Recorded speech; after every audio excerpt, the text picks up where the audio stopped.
আমার নাম এমডি মারাঠে, একজন টেকনোলজিস্ট।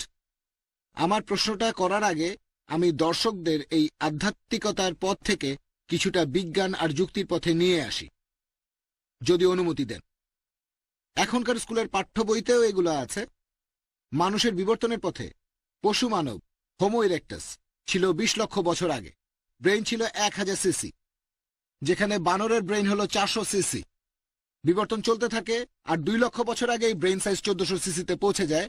এই প্রাণীটাকেই বলা হয় হোমোস্যাপিয়েন। আধুনিক মানুষ এসেছে প্রায় ৩৫,০০০ বছর আগে। এদের বৈজ্ঞানিক নাম হোমোস্যাপিয়েন্স। নৃতাত্ত্বিকরা অনুমান করেন যে মানুষ কথা বলা শিখেছে ৫০,০০০ বছর আগে। এখন প্রশ্ন হলো যে মানুষের এই বিবর্তনের পথে ঈশ্বরের উৎপত্তি কোথা থেকে হলো, তার উদ্দেশ্য কি? ২ নম্বর, বিজ্ঞানের অগ্রগতির কারণে এখন এটা সম্ভব হয়েছে। একবারে একটা প্রশ্ন, এই প্রশ্নটার প্রাসঙ্গিক।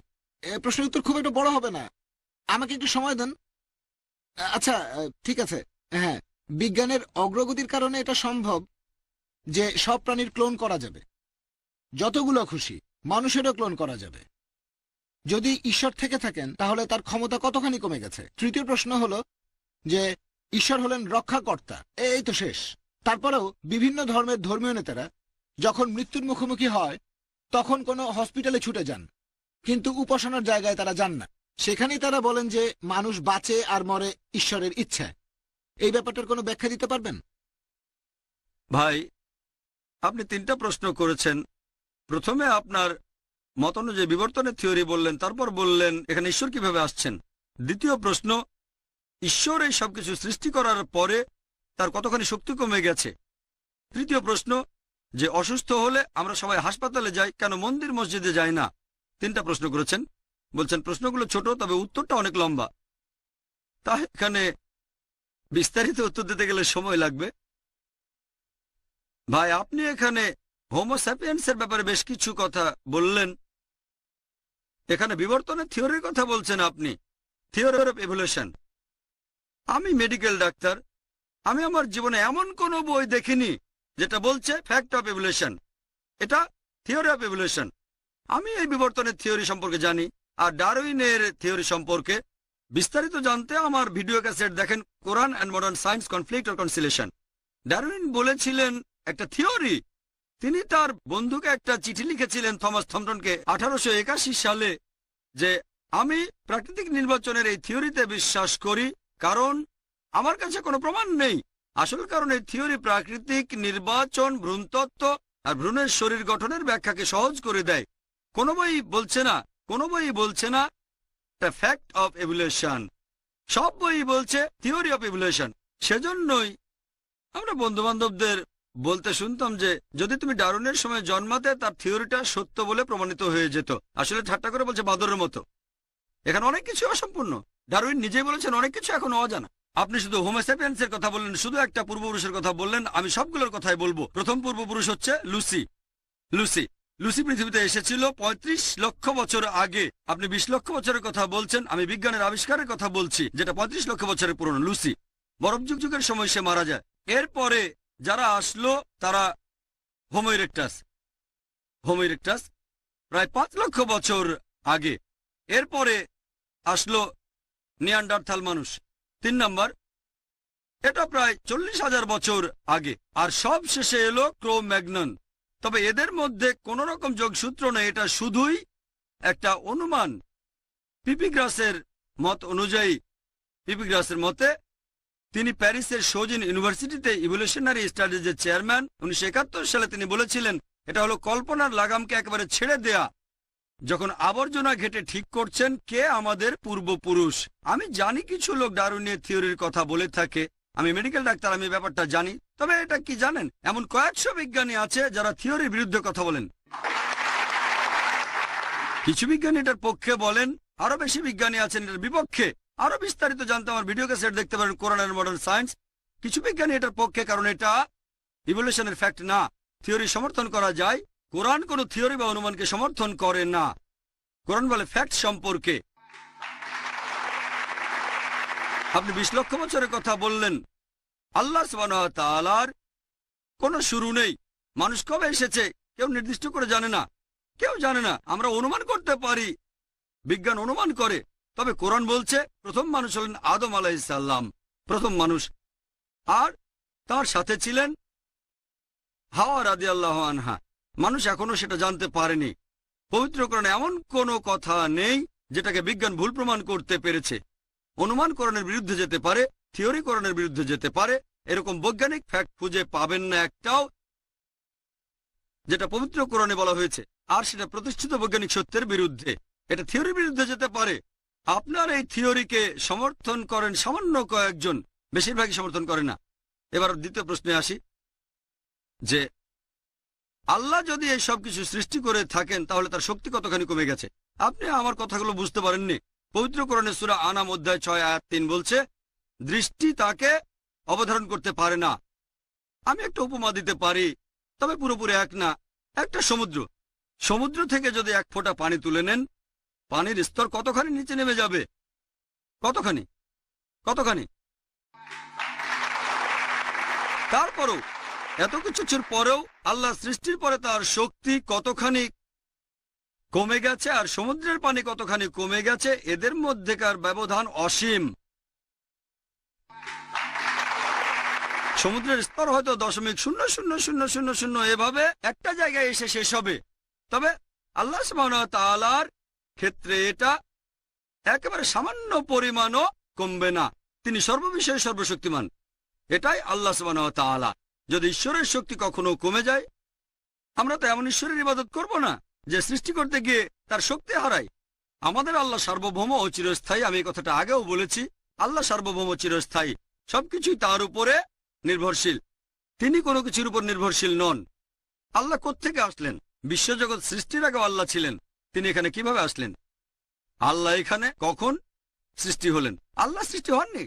আপনি প্রশ্ন করলেন আল্লাহ তাআলা কখন এখানে আসলেন? তিনি তো সৃষ্টিই হননি। ব্যাপারটা যেন আমাকে প্রশ্ন করছেন যে একবার আমার বন্ধু, সে আমাকে বলল যে আমার ভাই টম, সে একটা সন্তানের জন্ম দিয়েছে। সেই সন্তানটা ছেলে না মেয়ে?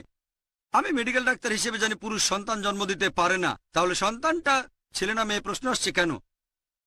আপনি প্রশ্ন করলেন যে এটার মধ্যে আল্লাহ তাআলা আসলেন কখন? আল্লাহ কখনো সৃষ্টি হননি। যেহেতু তিনি সৃষ্টি হননি, এই প্রশ্নটাও উঠবে না। তিনি কখন এসেছেন? সব সময় আছেন, এই প্রশ্নটাই আসবে না।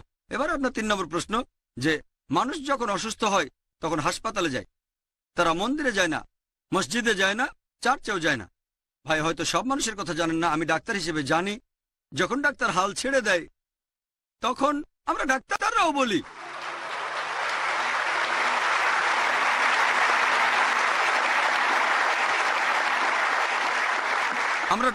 বলি হুয়া শাফি, একমাত্র তিনি আরোগ্য দেন। তার মানে এই না যে অসুস্থ হলে শুধু মন্দিরে যাব।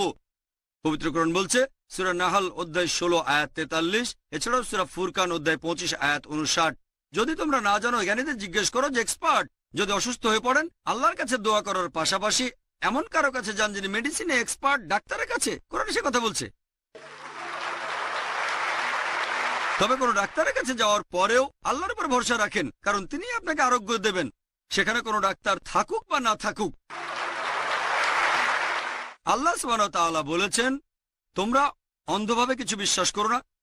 কোন মুসলিম বিশেষজ্ঞ কখনোই এটা বলবেন না যে অসুস্থ হলে ডাক্তারের কাছে যাবেন না।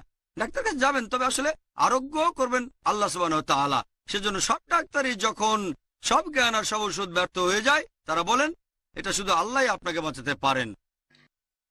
করেছেন সোয়াতি এস মালিক, পেশায় ইঞ্জিনিয়ার। আপনি আপনার লেকচারে বলেছেন যে হিন্দুরা বলে সূর্য, চাঁদ, মানুষ আর সাপ ঈশ্বর। আসলে ব্যাপারটা এমন না। আমরা হিন্দুরা বিশ্বাস করি না যে এই জিনিসগুলো ঈশ্বর। বিশ্বাস করি ঈশ্বর সব জায়গায় আছেন, তিনি সবকিছুর ভেতরেই আছেন। ঈশ্বর আছেন প্রাণীর ভেতরে, ঈশ্বর আছেন বাতাসে, আগুনে আছেন। ইসলাম কি এটা বিশ্বাস করে?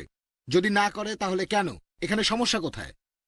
বোন প্রশ্ন করলেন, আপনারা বিশ্বাস করেন যে চাঁদ, সূর্য, গাছ এরা ঈশ্বর নয়? ঈশ্বর সব জায়গাতেই আছেন। যেহেতু ঈশ্বর সব জায়গাতেই আছেন, সেজন্য আমরা তার উপাসনা করি। ইসলাম এবারে কি বলে? পবিত্র কোরআন আমাদের বলছে, যেদিকেই আপনি চোখ ফেরাবেন আপনি খুঁজে পাবেন আল্লাহ সুবহানাহু ওয়া তাআলাকে। আল্লাহ সব জায়গাতে আছেন, তবে এই কথাটার মানে কি? আল্লাহ কি শারীরিকভাবে উপস্থিত আছেন? কোরআন বলছে আল্লাহ সব জায়গায় আছেন, তার মানে কি শারীরিকভাবে? আমার প্রশ্ন, আল্লাহ সব জায়গায় আছেন এটার মানে কি? এটা কি শারীরিক? শারীরিক হলে যদি ভাবেন আল্লাহ শারীরিকভাবে আছেন তাহলে দেখতে পেতেন। মানুষের চোখ দিয়ে আল্লাহকে দেখা যায় না, এটা শারীরিক না। আল্লাহর জ্ঞান আছে সব জায়গায়, আল্লাহর জ্ঞানটা সব জায়গায় আছে, আল্লাহ সবকিছুকে নিয়ন্ত্রণ করেন, তবে শারীরিকভাবে তিনি সব জায়গায় নেই। সেজন্য পবিত্র কোরআনে যুক্তি দিয়েছে, সূরা শুরা অধ্যায় 42 আয়াত 11, লাইসা কামিসলি শাই।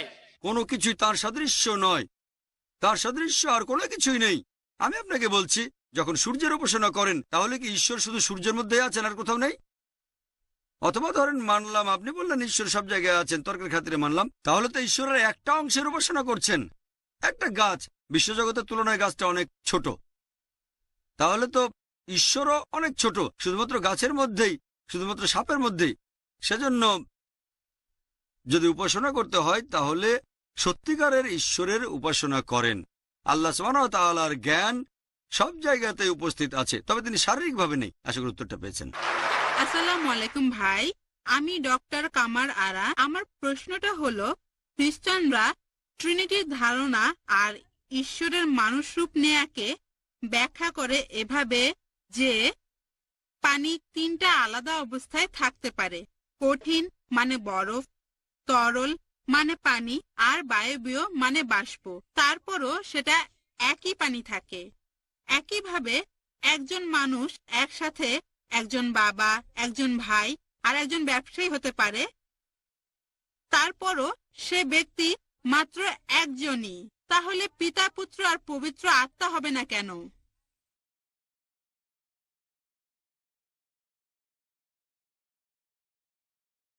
বোন, আপনি প্রশ্ন করলেন ট্রিনিটি সম্পর্কে। খ্রিস্টানরা ট্রিনিটি ধারণায় বিশ্বাস করে, পিতা, পুত্র, পবিত্র আত্মা। আগের প্রশ্নে আমি বাইবেল থেকে প্রমাণ করে দেখিয়েছি যে যীশু খ্রিস্ট সাল্লাল্লাহু আলাইহি সাল্লাম কখনোই ট্রিনিটিতে বিশ্বাস করতেন না। আপনি এখন উদাহরণ দিচ্ছেন আমাদের বোঝার মতো যুক্তি দিয়ে। আপনি প্রশ্ন করছেন পানি তিনটা অবস্থায় থাকতে পারে, কঠিন, তরল, বায়বীয়, যেমন বরফ, পানি আর বাষ্প। পানি যদি তিন অবস্থায় থাকতে পারেন, ঈশ্বর কেন পারবেন না? একইভাবে খ্রিস্টান মিশনারিরা এই ধরনের কথা বলে থাকে যে সর্বশক্তিমান ঈশ্বরও তিন অবস্থায় থাকতে পারেন, পিতা, পুত্র আর পবিত্র আত্মা। এখন এই কথাটা আমি মানি যে পদার্থ তিন অবস্থায় থাকতে পারে, কঠিন, তরল, বায়বীয়। তবে আমাদের বুঝতে হবে পানি যে তিন অবস্থায় থাকতে পারে, কঠিন, তরল, বায়বীয়, তার মানে বরফ, পানি আর বাষ্প, এই তিনটা অবস্থাতেই পানির উপাদান সবসময়ই একই রকম থাকে, H2O। যখন সেটা বরফ তখন তার উপাদান H2O, পানি হলেও সেটা H2O, আবার যখন বাষ্প হয় তখনও সেটা H2O। যখন এটা বরফ, যখন এটা বাষ্প অথবা পানি, তখনও H2O। এটা খুবই গুরুত্বপূর্ণ। আসুন এবারে ট্রিনিটির উদাহরণটা ভালো করে দেখি। পিতা, পুত্র আর পবিত্র আত্মা, তিনটা অবস্থা আপনি বলছেন। আচ্ছা, তর্কের খাতিরে মেনে নিলাম। এখন এই তিনটা অবস্থার যে উপাদানগুলো, পিতা, পুত্র, তার মানে যীশু খ্রিস্ট সাল্লাল্লাহু আলাইহি সাল্লাম আর পবিত্র আত্মা, এগুলো এক। এটা সবারই জানা কথা। আমরা মানুষরা, আমাদের অস্থিমাংসের শরীর, আত্মা অথবা সর্বশক্তিমান ঈশ্বরের অস্থিমাংসের শরীর নেই। মানুষের খাবারের প্রয়োজন হয়, সর্বশক্তিমান ঈশ্বরের খাওয়ার প্রয়োজন হয় না। এই কথাটা যীশু খ্রিস্ট সাল্লাল্লাহু আলাইহি সাল্লাম নিজেও বলেছেন বাইবেলে, গসপেল অব লুক অধ্যায় নম্বর 24, অনুচ্ছেদ 39 থেকে 43। তোমরা আমার হাত আর পা দেখো, এটা তো আমি, আমাকে স্পর্শ করে দেখো। আত্মার এরকম অস্থিমাংস নেই এখানে, আমার যেমন দেখছো। তারপর তিনি হাত পা এগিয়ে দিলেন। তখন শিষ্যরা খুব খুশি হলো। কি প্রমাণ করতে? যে তিনি কোনো আত্মা নন, তিনি সর্বশক্তিমান ঈশ্বর নন। এর পরের অনুচ্ছেদ বলছে তোমাদের এখানে কোনো খাবার আছে। পরের অনুচ্ছেদ বলছে তিনি ভাজা মাছ আর মধু খেলেন। কি প্রমাণ করতে? যে তিনি ঈশ্বর। প্রমাণ করতে যে তিনি ঈশ্বর নন। যীশুখ্রিস্ট নিজের মুখেই বলেছেন আত্মার অস্থিমাংসের শরীর নেই যেরকম আমার আছে। এটা প্রমাণ করতে যে তিনি আত্মা নন, তিনি সর্বশক্তিমান ঈশ্বর নন। এবার দ্বিতীয় উদাহরণটার কথা বলি। আরেকটা উদাহরণ, যে একজন লোক একই সাথে একজন বাবা, একজন ভাই আর একজন ব্যবসায়ীও হতে পারে। তাহলে ঈশ্বর কেন একই সাথে পিতা, পুত্র আর পবিত্র আত্মা হবেন না? খুব সুন্দর উদাহরণ। আমি এটা মানি যে একজন লোক হতে পারে বাবা, হতে পারে ভাই আর একই সাথে ব্যবসায়ীও হতে পারে। এখানে অনেকেই হয়তো একই সাথে বাবা, তারপর ভাই ব্যবসায়ী। তবে মনে করেন সেই লোকটার বোন কোনো গোপন কথা বলল ভাইয়ের কাছে, এখানে তার বাবা আর ব্যবসায়ী সত্তাটাও এই গোপন কথাটা জেনে যাবে, কারণ তার একই ব্যক্তি। যদি বোন তার ভাইকে কোনো গোপন কথা বলে, সে লোকটা একই সাথে বাবা আর ব্যবসায়ীও, তাই কোনো গোপন কথা বললে সেই লোকটার বাবা সত্তা আর ব্যবসায়ী সত্তা দুজনে গোপন কথাটা জেনে যাবে। কিন্তু আপনারা বাইবেল পড়বেন, গসপেল অফ মার্ক অধ্যায় নম্বর 13 অনুচ্ছেদ 32 বলা হয়েছে, সেই দিনের কথা, সেই দণ্ডের কথা কোনো মানুষ জানে না, স্বর্গের দূতেরাও সেটা জানে না, পুত্রও জানেন না, কেবল পিতা জানেন। সেই দিনের কথা, সেই সময়ের কথা আর কেউ জানে না। যীশুখ্রিস্ট সাল্লাল্লাহু বলেছেন শুধু পিতা জানেন, স্বর্গের দূতেরা জানেন না, এমনকি তিনিও জানেন না। যদি পিতা মানে সর্বশক্তিমান ঈশ্বর আর যীশুখ্রিস্ট সাল্লাল্লাহু একই হতেন, তাহলে সর্বশক্তিমান ঈশ্বর যে জিনিসটা জানেন, যীশুখ্রিস্ট সাল্লাল্লাহু ব্যাপারটা জানা উচিত ছিল। এতে প্রমাণ হয় তারা দুজন এক না। এছাড়াও ধরেন যদি ভাই মারা যায়, তার বাবা আর ব্যবসায়ী সত্তাটাও মারা যাবে। ভাই মারা গেলে বাবা আর ব্যবসায়ী সত্তাটাও মারা যাবে। তাহলে যীশুখ্রিস্ট যখন বাইবেলের কথা অনুযায়ী, খ্রিস্টানদের কথা অনুযায়ী ক্রুশবিদ্ধ হয়ে মারা গেলেন, তার মানে কি এই যে ঈশ্বর আর পবিত্র আত্মা মারা গেছেন? আসসালামু আলাইকুম, আমি রিয়াজ ওয়াদগাঁওকর, একজন ব্যবসায়ী। আপনি বললেন যে আল্লাহ হলো ঈশ্বরের সবচাইতে সঠিক নাম। কোরআন বাদে অন্য কোনো ধর্মগ্রন্থে এটা কি উল্লেখ করা আছে? ভাই, আপনি প্রশ্ন করলেন যে আমি আমার লেকচারে বলেছি যে আল্লাহ সুবহানাহু ওয়া তাআলা সর্বশক্তিমান ঈশ্বরের সঠিক নামটা হচ্ছে আল্লাহ। এই আল্লাহ নামটা অন্য কোনো ধর্মগ্রন্থে উল্লেখ আছে কি না? আপনারা দেখবেন যে বেশিরভাগ ধর্মগ্রন্থ যেখানে ঈশ্বরের কথা বলা হয়েছে, বেশিরভাগ ক্ষেত্রেই দেখা যায় যে সর্বশক্তিমান ঈশ্বরের একটা বৈশিষ্ট্য হচ্ছে আল্লাহ সুবহানাহু ওয়া তাআলা। যেমন আপনারা যদি বাইবেল পড়েন, সেখানে হিব্রু ভাষায় সর্বশক্তিমান ঈশ্বরকে বলা হয়েছে এলোহিম। হিম এটা দিয়ে সম্মান বোঝানো হয়, সেমেটিক ভাষার রীতি। তাহলে আসল শব্দটা এলো। এলো মানে ঈশ্বর। আপনারা বাইবেল পড়লে দেখবেন ওল্ড টেস্টামেন্টেও ঈশ্বরকে বলা হয়েছে এলো অথবা এলা।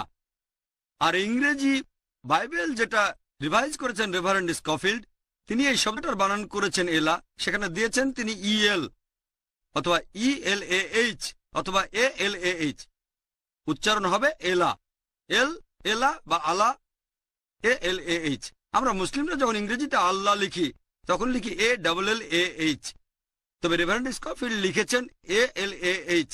তারা বলে এলা, আমরা বলি আল্লাহ।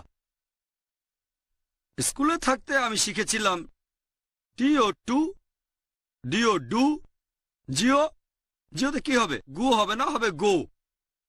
তারপর শিখেছি B U T but, C U T cut, N U T nut. B U T put না, সেটা পুট। আমি ভাবলাম এটা আমার কোন ধরনের ভাষা, এখানে আমাকে বলতে হবে বিউটি বাট বুট না। আর যদি পরীক্ষায় পাশ করতে চাই তাহলে আমিও বলবো বিউটি বাট। জিও এটা গু না, হবে গো। এখন এটাই তাদের ভাষা। একইভাবে আমরা জানি সঠিক উচ্চারণটা হচ্ছে আল্লাহ। তারা বলে এলা, আমরা বলি আল্লাহ, সমস্যা নেই, সঠিক উচ্চারণটা হচ্ছে আল্লাহ। পরে স্কফিল্ড বুঝলেন তিনি যেটা করেছেন তাতে কোরআনের আরো কাছাকাছি এসে গেছে, এতে লোকজন আপত্তি জানাতে পারে, তাই পরের এডিশনে তিনি এটা বাদ দিয়ে দিলেন, ALAH বাদ দেওয়া হলো। এখন স্কফিল্ডের ইংরেজি বাইবেলে শুধু পাবেন EL আর ELAH, ALAH সেখানে নেই। তবে এত কিছুর পরও, তারপরও আলহামদুলিল্লাহ আল্লাহ সুবহানাহু ওয়া তাআলার দয়ায় প্রত্যেকটা বাইবেলে তারপরেও আল্লাহ শব্দটা এখনো রয়ে গেছে। কারণ পবিত্র বাইবেল অনুযায়ী, তাদের মত অনুযায়ী যীশু খ্রিস্টকে যখন ক্রুশবিদ্ধ করা হলো, এটা আছে গসপেল অফ ম্যাথিউ অধ্যায় নম্বর 27 অনুচ্ছেদ 46। এছাড়া হচ্ছে গসপেল অফ মার্ক অধ্যায় 15 অনুচ্ছেদ 34। যিশুকে যখন ক্রুশবিদ্ধ করা হলো তিনি বলেছিলেন এল্লাই এল্লাই লামা সাবাক্তানি, যার অর্থ হে ঈশ্বর কেন তুমি আমাকে পরিত্যাগ করলে। এখন আমি খ্রিস্টানদের প্রশ্ন করি, এটার অর্থটা কি? এল্লাই এল্লাই লামা সাবাক্তানি এটা একটা হিব্রু ধৃতি, তবে এটা সব বাইবেলে আছে।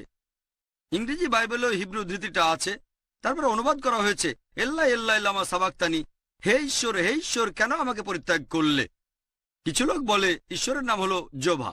আমি তাদের বলি এল্লাই এল্লাই লামা সাবাক্তানিকে এরকম শোনাচ্ছে জেহোভা কেন আমাকে পরিত্যাগ করলে? তারা বলবে না। এরকম শোনাই যিশু তিনি শান্তিতে থাকুন কেন আমাকে পরিত্যাগ করলে? তারা বলবে না। হিব্রু আর আরবি এরা একই রকমের ভাষা। যদি এই এল্লাই এল্লাই লামা সাবাক্তানিকে আরবি করেন সেটা হবে আল্লাহ আল্লাহ লামা তারাক্তানি।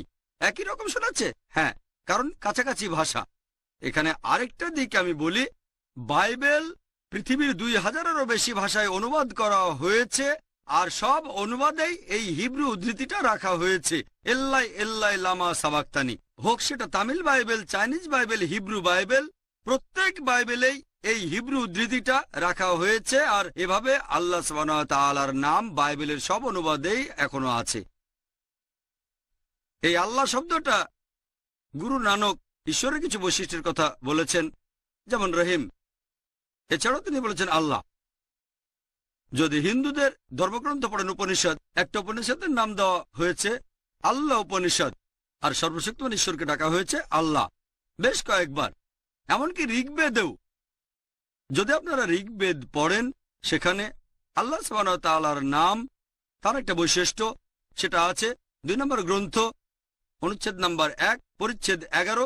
সর্বশক্তিমান ঈশ্বরের একটা বৈশিষ্ট্যের নাম হচ্ছে আল্লাহ। তারা লেখে ILA, তবে উচ্চারণের সময় আমরা তাদের উচ্চারণ করতে শুনি আল্লাহ। আশা করি উত্তরটা পেয়েছি। আমার নাম Sushil Karamkutkar, official photographer, All India Radio, Vividh Bharati service আর বোম্বে দূরদর্শন।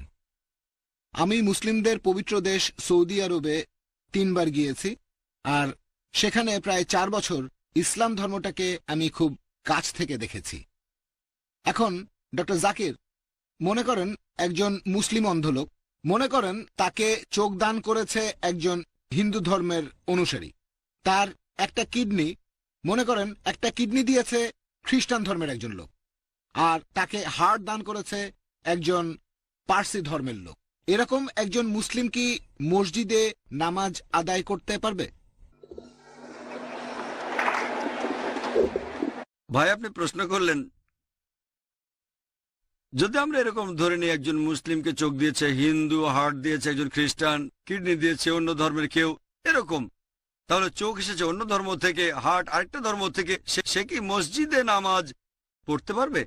এর উত্তরে বলবো, ইসলাম ধর্ম অনুযায়ী প্রত্যেক মানুষই মুসলিম হয়ে জন্ম নেয়। প্রত্যেকের হার্টই মুসলিম, প্রত্যেকটা কিডনি মুসলিম, প্রত্যেকটা চোখই মুসলিম। মুসলিম শব্দটার অর্থ কি? মুসলিম হলো সেই লোক যে আল্লাহর কাছে আত্মসমর্পণ করে। প্রত্যেকটা হার্ট আল্লাহর কাছে আত্মসমর্পণ করে। আমি অর্গানিক হার্টের কথা বলছি। অর্গানিক হার্ট রক্ত পাম্প করে।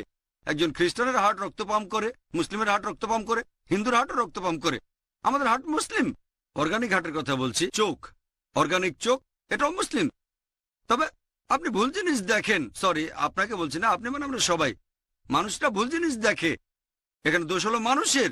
তবে চোখ দেখে, চোখ আল্লাহ সুবহানাহু ওয়া তাআলার আদেশ পালন করছে। কিডনি, এটা তার কাজ করে যাচ্ছে, বিশুদ্ধ করছে, এটাও মুসলিম।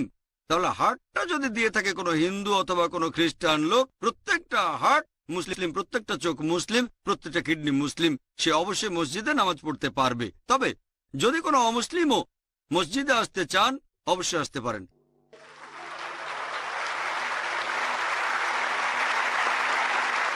আমাদের নবীজি আল্লাহ তাআলার ধারণা নিয়ে আলোচনা করেছেন। এখানে আমার হাতে সময় খুবই কম। সূরা ইখলাস যখন নাজিল হয়েছিল, কষ্টি পাথর, ঈশ্বর তত্ত্বের কষ্টি পাথর, যেটা আমি সবাইকে দিয়েছি, এটা কখন নাজিল হয়েছে? যখন মসজিদে বসে খ্রিস্টানদের সাথে আলোচনা করছিলেন। তারা জিজ্ঞেস করেছিল আল্লাহকে। এখানে কি বলতে পারেন? কোরআন বলছে সবগুলো গাছকে যদি কলম বানাওয়ার, সমুদ্রের পানিকে কালি, আল্লাহ সম্পর্কে কি বলবেন? রহমান রাহিম, ওকে কি উত্তর দেবেন? তখন ওহী নাজিল হলো, তাদের বলো, বলো তিনি আল্লাহ এক এবং অদ্বিতীয়। আল্লাহ তিনি সার্বভৌম, চিরস্থায়ী। তিনি কখনো জন্ম নেননি, কাউকে জন্ম দেননি, তার সমতুল্য কিছুই নেই। আসসালামু আলাইকুম ভাই ডক্টর জাকির নায়েক। আমার প্রশ্নটা আল্লাহর আকাশ সম্পর্কে। পবিত্র কোরআনে সূরা জুমার অধ্যায় 39 আয়াত 67, আয়াতটার অনুবাদ করলে হবে, পুনরুত্থানের দিনে পুরো পৃথিবী থাকবে তার হাতের মুঠোয়, আর আকাশমণ্ডলী তার ডান হাতে ভাঁজ করা অবস্থায় থাকবে। এটার সমর্থনে একটা সহিহ হাদিসও আছে, সহিহ আল বুখারী খণ্ড 6 হাদিস নং 336। আমরা কি আল্লাহর আকার কল্পনা করতে পারি? বোন প্রশ্ন করলেন যে সূরা জুমারে উল্লেখ করা হয়েছে, কথাটা ঠিক, কোরআনে কথা বলছে যে রোজ কিয়ামতের দিন বিশ্বজগতের সবকিছু আল্লাহর হাতের মুঠোই থাকবে।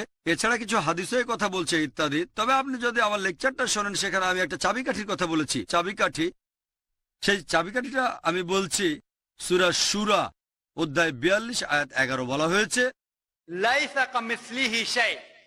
তার সাদৃশ্য আর কোনো কিছুই নেই। তাহলে কোরআন যদি বলে আল্লাহর হাত আছে, লোকজন আমাকে প্রশ্ন করে পবিত্র কোরআন বলছে আল্লাহ আকাশকে ধরে থাকবেন, তার মানে কি এভাবে ধরে থাকবেন?